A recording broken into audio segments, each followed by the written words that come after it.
तो अब हम बात करेंगे मैथ के क्वेश्चंस के बारे में। तो पहला प्रश्न है, एक आयत है, उसकी हमें लंबाई दी गई है, चौड़ाई दी गई है और उसका हमें परिमाप ज्ञात करना है। तो हम परिमाप ज्ञात करेंगे। परिमाप ज्ञात करने का सूत्र होता है 2 लंबाई प्लस चौड़ाई।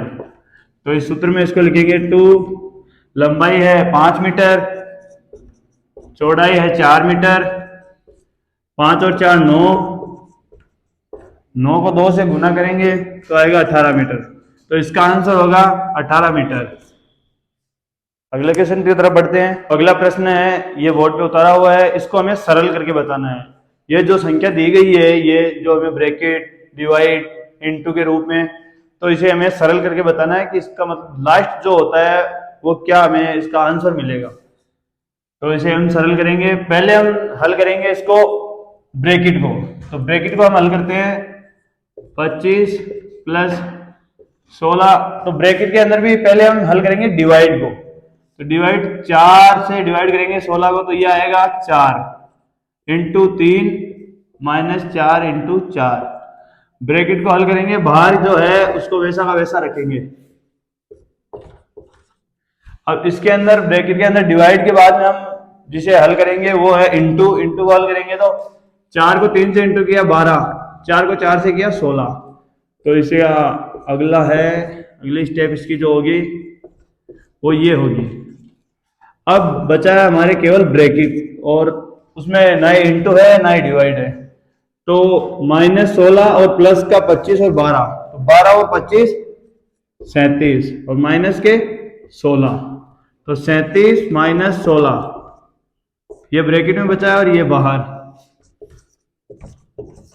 ये आपको एक एक स्टेप बाय स्टेज इसलिए समझाया जा रहा है क्योंकि कई बच्चे तो होते हैं जिनको आसानी से समझ में आ जाता है, लेकिन कई ऐसे भी होते हैं जिनको समझने में थोड़ी दिक्कत होती है, तो उनके लिए स्टेप बाय स्टेप। तो इसका जो हमें अगला मिलेगा वो है 21, और ये कोष्टक में 21, बाहर माइनस का 2 प्लस का 5 और इधर ये 42 था वैसा का वैसा।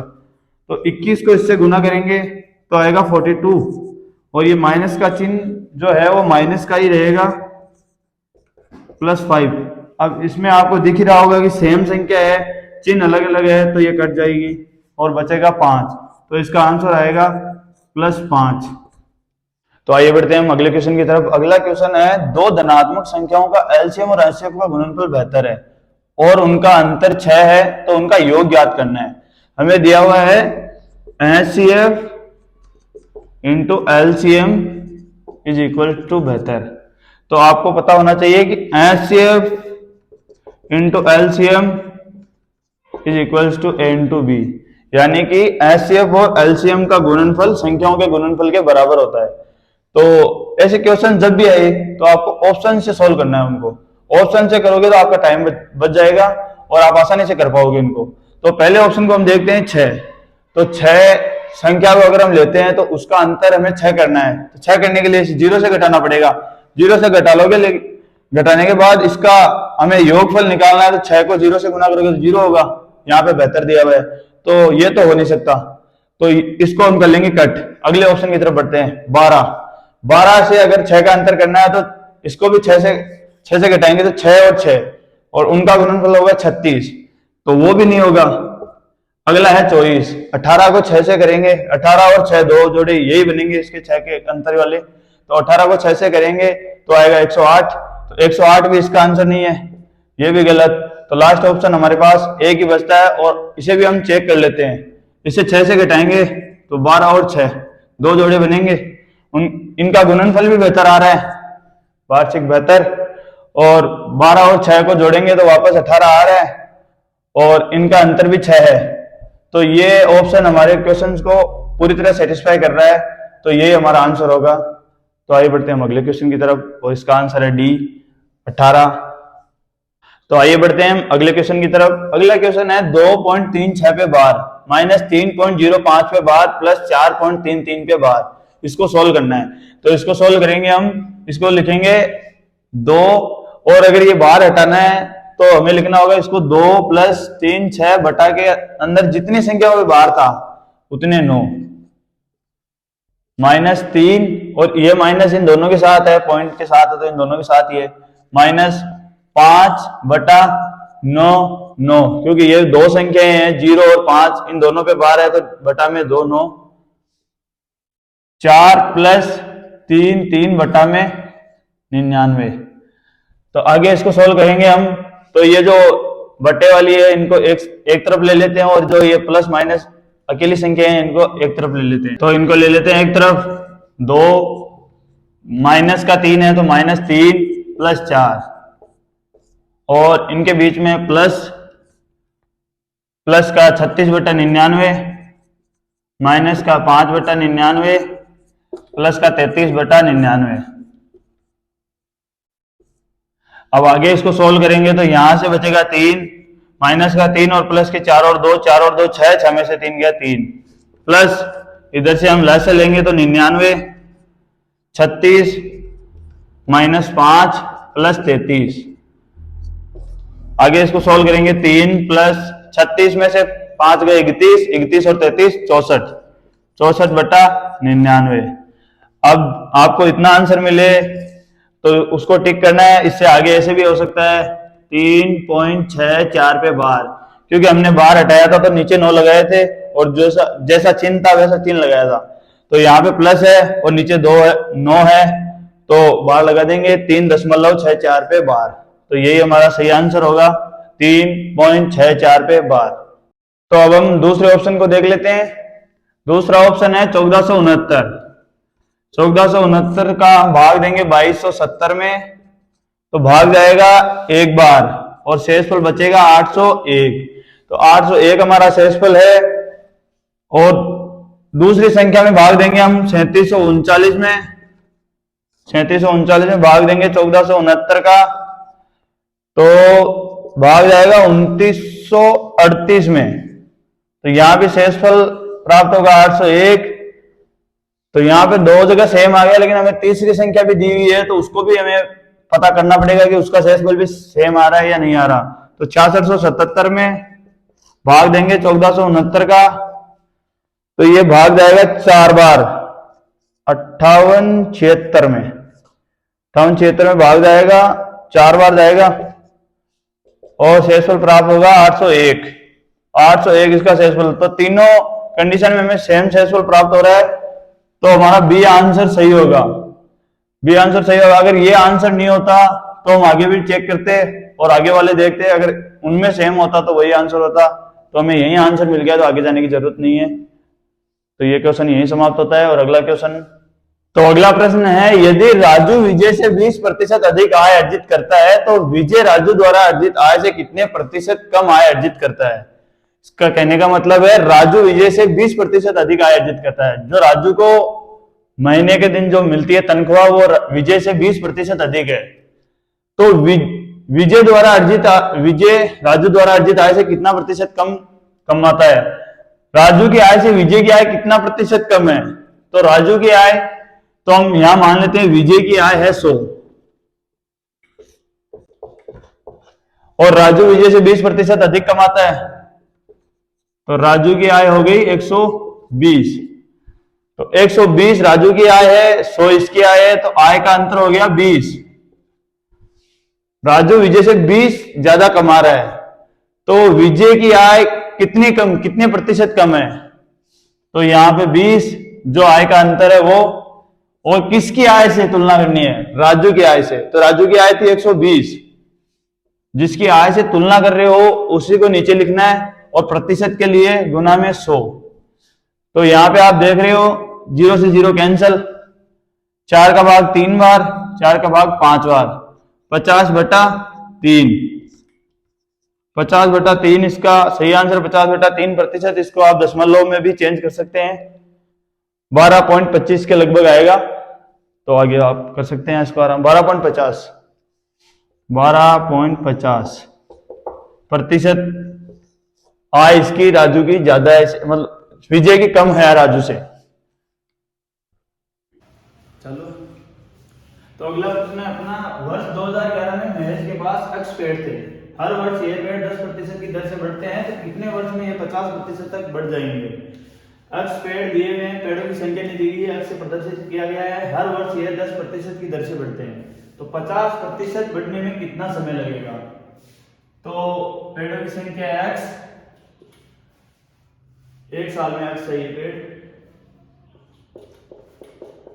दर है 10% से बढ़ते हैं, तो हमें ज्ञात करना है कितने वर्षों में 50% बढ़ जाएंगे। तो 50 बटा 100, x 50% की दर से बढ़ते हैं, प्रतिशत को हटा के 100, इधर से x 10 गुणा n बटा 100। ये वही ब्याज वाला फॉर्मूला है, ब्याज में भी ऐसे फॉर्मूला काम में आता है। x से x कैंसिल, 100 से 100, n बराबर 50 बटा 10, तो n बराबर 5 वर्षों में ये पेड़ 50% बढ़ जाएंगे। तो 5 वर्ष हमारा आंसर है, 50% पेड़ों बढ़ने में 5 वर्ष लगेंगे। तो अगला प्रश्न है अपना, एक धनराशि साधारण ब्याज दर पर 3 वर्ष में 4200 से 6000 हो जाती है, तो दर ज्ञात करनी है। 3 वर्ष में 4200 से 6000, कितने 3 वर्ष का ब्याज कितना हो गया 1800, 3 वर्ष का ब्याज हो गया 1800, तो दर ज्ञात करनी है। ये भी अपनी संख्या की, ये 3 वर्ष में इतनी हो गई और 6 वर्ष में इतनी हुई है। 3 वर्ष में 1800, तो ये 3 वर्ष में बढ़ी हुई है, तो 4200 में से 3 वर्ष साधारण ब्याज दर है। साधारण ब्याज में ब्याज हर साल समान रहता है, क्योंकि वो ब्याज चक्रवर्ती ब्याज तो है नहीं, ब्याज वाली संख्या भी एक साथ हो जाएगी, उस पर ब्याज लगेगा। केवल जो मूलधन हमने दिया है उसी पे ब्याज लगेगा। तो मूलधन पे ब्याज लगेगा, तो 4200 में से 1800 घटा देंगे तो हमें मूलधन प्राप्त हो जाएगा। 800 घटाएंगे तो 2400 मूलधन हो गया अपना। तो मूलधन आ गया तो दर ज्ञात करने में कोई दिक्कत होगी नहीं। ब्याज होगा 1800, 3 वर्ष का ही निकालेंगे, हमें दर निकालनी है 3 वर्ष का हो 6 वर्ष का हो, 6 वर्ष का लेना है, 10 का डबल कर लेना है। तो 1800 ब्याज है और मूलधन है अपना 2400, समय 3 साल, दर हमें ज्ञात करनी है, बटे में 100, 0 से 0 कैंसिल, 1800 बटे में 24 इंटू 3, तो 6, इसको आगे काट लेना है, तो दर आएगी 25%, 25% दर आएगी अपनी 25%। तो ये 25% की दर से 3 साल में 1800 रुपये हो गए और इससे 3600 रुपये हो गए टोटल 6 साल में। तो अगला प्रश्न है अपना, एक शंकु के आधार की त्रिज्या 7 सेंटीमीटर और तिरछी ऊंचाई 25 सेंटीमीटर है, तो शंकु का आयतन ज्ञात करो। शंकु के आयतन का सूत्र होता है 1/3 पाई r स्क्वायर h। हमारे पास h नहीं है, r है और ये तिरछी ऊंचाई है। तिरछी ऊंचाई में शंकु होता है ऐसा, ये होती है इसकी त्रिज्या, ये होती है ऊंचाई।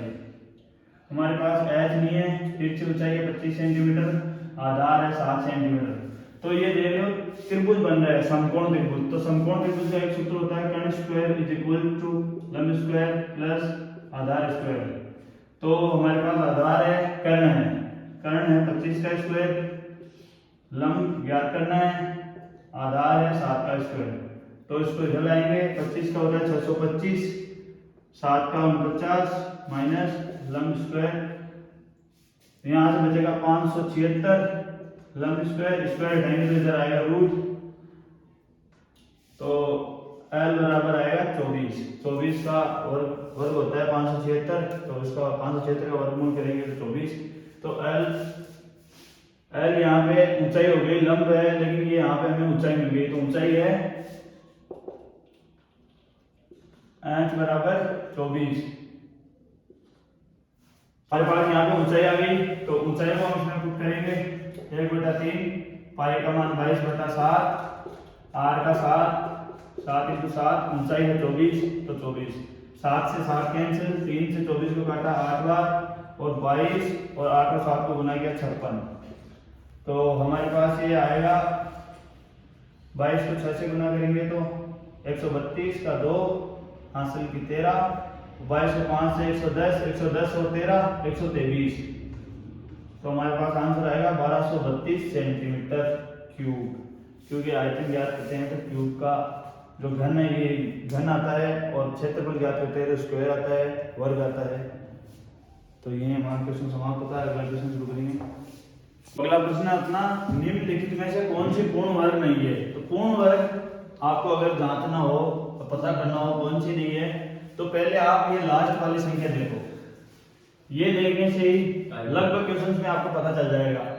6 किसी संख्या के पूर्ण वर्ग का अंतिम हो सकता है, या अंतिम अंक हो सकता है 6 हो सकता है, 6 का भी हो सकता है, 4 हो सकता है, 2 का भी हो सकता है, 8 का भी हो सकता है, 6 वापस आ गया तो 6 हो सकता है, 2 किसी संख्या का हो सकता है। ये आप देखो 2 का भी नहीं हो सकता, 3 का नहीं हो सकता, 4 का भी नहीं हो सकता, 5 का तो नहीं हो सकता, 6 का भी नहीं हो सकता।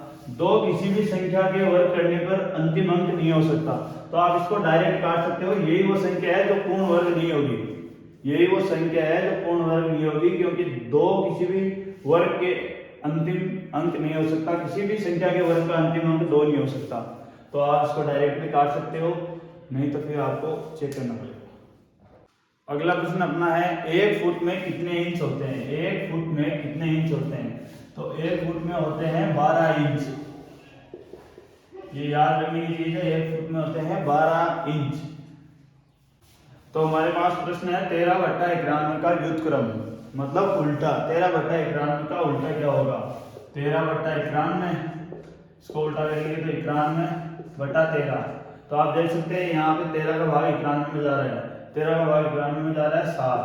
तो इसका 7 आंसर होगा, नहीं कि 91/13। यहीं तक अगर ऑप्शन में यहाँ तक दिया हुआ हो तो आप यहीं भी इसे छोड़ सकते हैं, लेकिन अगर सोल्व होता हो आगे ऑप्शन में 7 भी हो सकता है, तो आपको 7 भी निकालना है इसका आंसर। तो इसका आंसर होगा 7। तो अगला प्रश्न है अपना, पहली 567 प्राकृतिक संख्याओं का समांतर माध्य।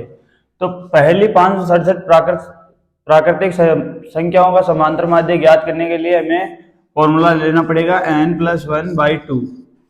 n यहाँ पे संख्या होगी, ये जो हमें पूछा गया है कितनी संख्याओं का, 567 + 1/2, 568/2, 284। तो इसका सही आंसर होगा 284। ये फॉर्मूला होता है n प्राकृतिक संख्याओं का समांतर माध्य ज्ञात, प्राकृतिक संख्याओं का समांतर माध्य ज्ञात करने का। तो ये है 567, n की जगह हमने 567 लिखा और ये आंसर आ गया अपना। तो अगला प्रश्न देखेंगे हम। तो अगला प्रश्न हम देखते हैं, एक मोबाइल 2 विक्रेताओं द्वारा 45% लाभ पर बेचे जाते हैं। तो पहले विक्रेता द्वारा प्राप्त लाभ 25% और दूसरे का ज्ञात करो।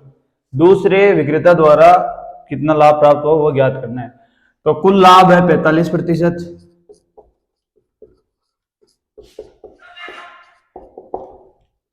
पहले विक्रेता का लाभ 25, दूसरे का ज्ञात करना है।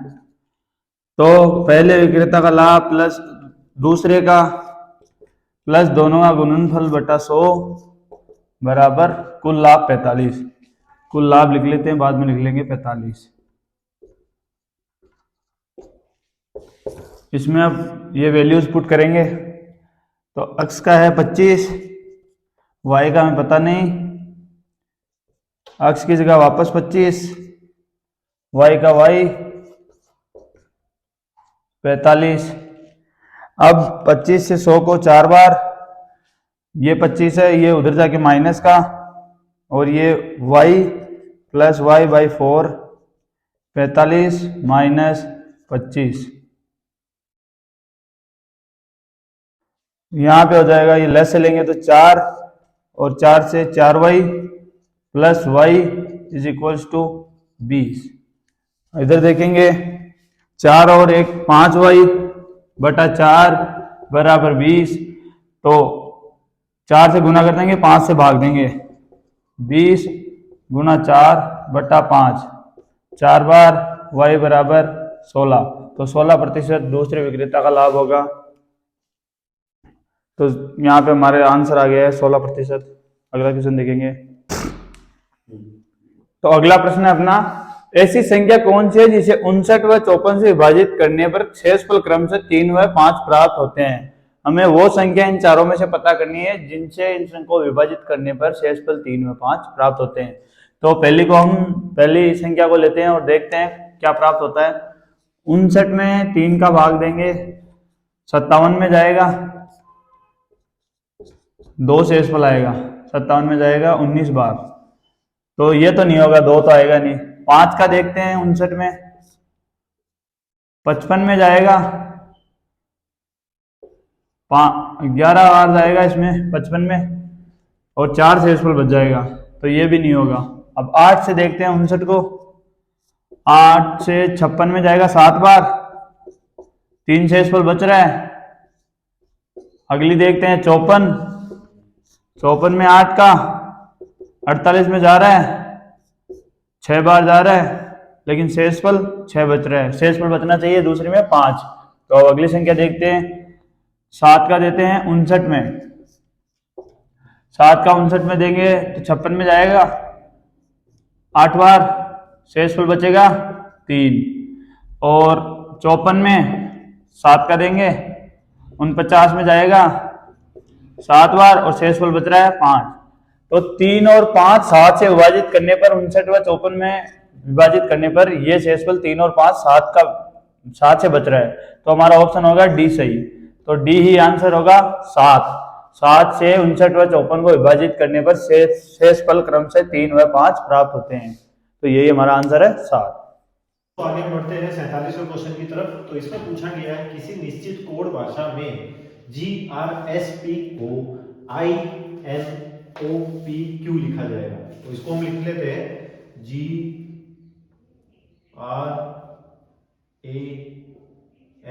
GRASNP। तो इसके नीचे हम इनकी इक्वेंस लिख लेते हैं कि इसको क्या बोला गया है, INOP एंड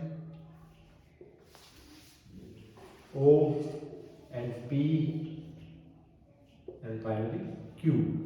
नेक्स्ट इसमें ऑप्शन दिया है ब्राउन, BROWN, ब्राउन को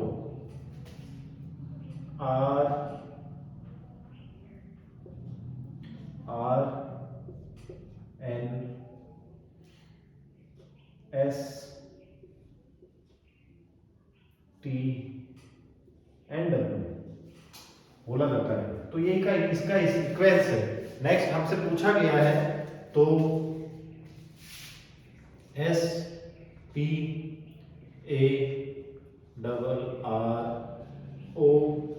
SPARROW को क्या बोला जाएगा।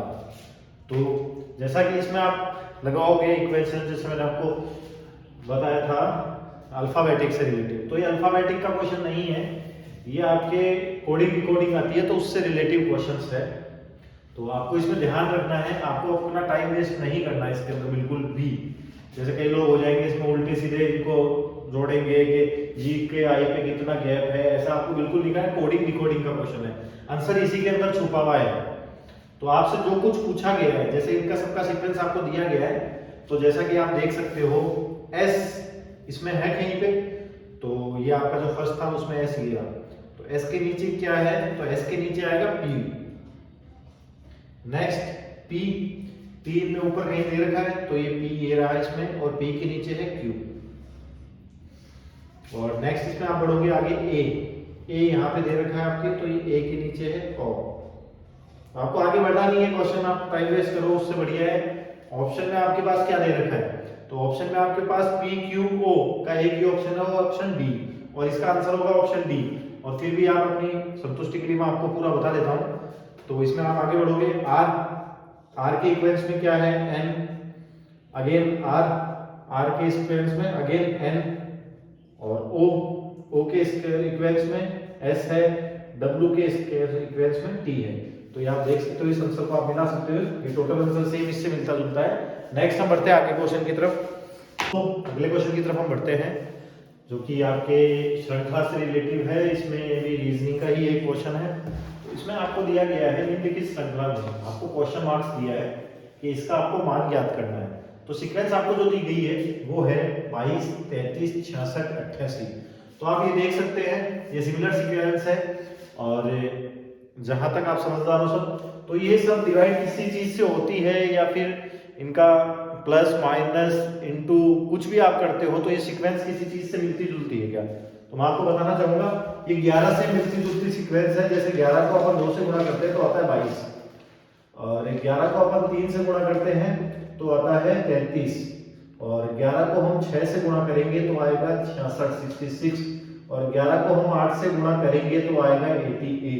तो सबसे पहले ऑप्शन में आपको ये देखना है कि इनमें से कोई ऑप्शन, चारों ऑप्शन में से कौन सा पार्ट है जो 11 से मल्टीप्लाई या गुणा हो रहा है, विभाजित हो रहा है। तो आपको इसमें जाना है। 84 नहीं होता, 97 नहीं होता, 115 नहीं होता, 165 इसका ऑप्शन है। तो 165 पे आप आंसर लाते हो तो 11 से ये 50 के अप्रॉक्स मल्टीप्लाई होता है, मल्टीप्लाई होगा तो आपका ये 165 आएगा। तो इसमें आपको डायरेक्ट इतना ही सोचना, ज़्यादा लंबा चौड़ा काम करना ही नहीं है, अपना रायता फैलाना ही नहीं है, टाइम वेस्ट करना ही नहीं है आपको कि 11 से विभाजित होने वाली संख्या इन चारों ऑप्शन में से कौन सी है। तो वो है 165 और इसको टिक करना है और आगे अगले क्वेश्चन की तरफ बढ़ना है। चलो अगले क्वेश्चन की तरफ बढ़ते हैं। तो अगला क्वेश्चन है दोस्तों, जिसमें पूछा गया है, मदन ने एक दीवार पे लगे एक चित्र की ओर इशारा करते हुए कहा, वह महिला मेरे पुत्र की माँ के ससुर के दामाद की पुत्री की माँ थी। मदन का उस चित्र वाली महिला से क्या संबंध है। तो सबसे पहले हम देखेंगे उस चित्र वाली महिला से क्या संबंध है के बारे में। तो हम सबसे पहले लिखेंगे मदन और इसमें हम आगे बढ़ेंगे धीरे धीरे। और क्वेश्चन का ऑप्शन भी आपको साथ साथ में सबसे पहले ऑप्शन भी देख लेना है, ऑप्शन में क्या क्या दे रखा है इसमें। जैसे ऑप्शन भाई, मतलब ऑप्शन जो भी है वो सारे मेल से रिलेटिव है।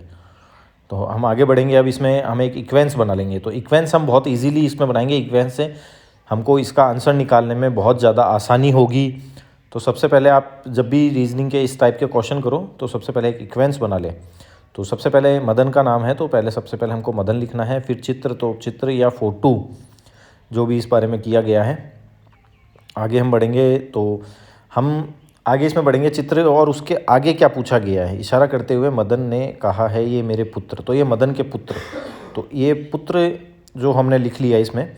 तो पुत्र हम मेल और फीमेल में एक सीक्वेंस बनाएंगे, जिसमें मेल को हमको लिखना है प्लस में और फीमेल को हमको लिखना है माइनस में। तो ये जो है इसका, ये मदन का पुत्र हुआ। तो पुत्र हम लिखेंगे, पुत्र के आगे हम लिख लेंगे ये प्लस। और आगे हम बढ़ेंगे, इसमें क्या लिखा है, पुत्र की माँ के ससुर। तो पुत्र के माँ, तो आगे माँ मतलब मैं फीमेल आ गई, तो माँ लिख लेंगे आगे नीचे हम, और उसमें आगे माइनस का निशान लगा देंगे। तो माँ के माइनस का निशान लग गया। उसके बाद में माँ के ससुर, तो ससुर में आगे हम ससुर लिख लेंगे, माँ का ससुर।